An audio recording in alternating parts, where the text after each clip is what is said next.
और जीएसटी देश की तस्वीर बदलने जा रहा है, लेकिन क्या आपको पता है कि जीएसटी को लागू होने में कई सालों का सफर तय करना पड़ा और अब जाकर जीएसटी का सपना साकार हो पाया है।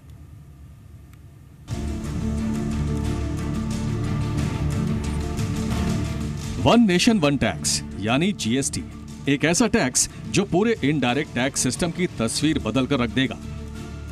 इस बारे में पिछले कई सालों तक जद्दोजहद होती रही, लेकिन असल में जीएसटी का सपना अब जाकर साकार हो पाया है।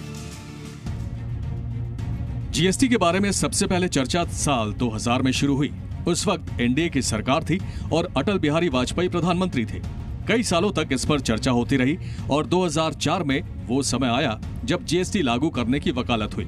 विजय केलकर कमेटी ने 2004 में जीएसटी लागू करने की वकालत की थी। ये कमेटी एनडीए सरकार के दौरान बनी थी।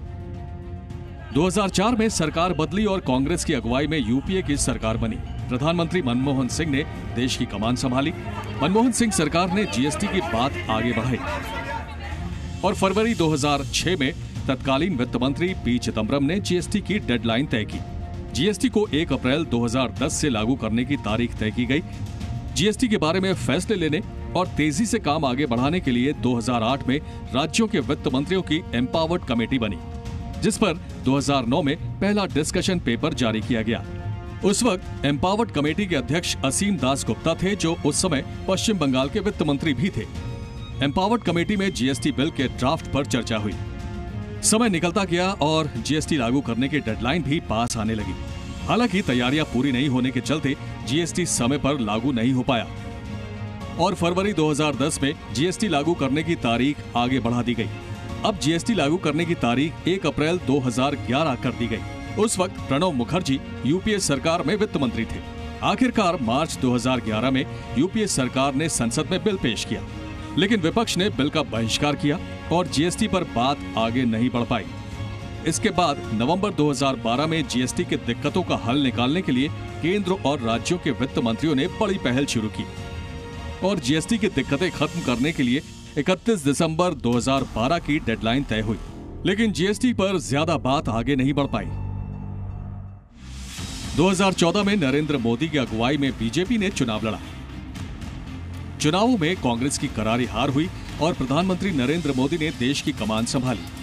मोदी सरकार जीएसटी को लेकर शुरू से गंभीर थी।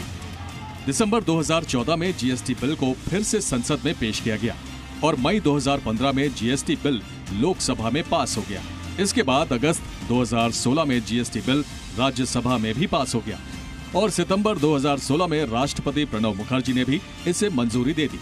इसके बाद एक के बाद एक राज्यों में भी जीएसटी बिल पास होने लगा।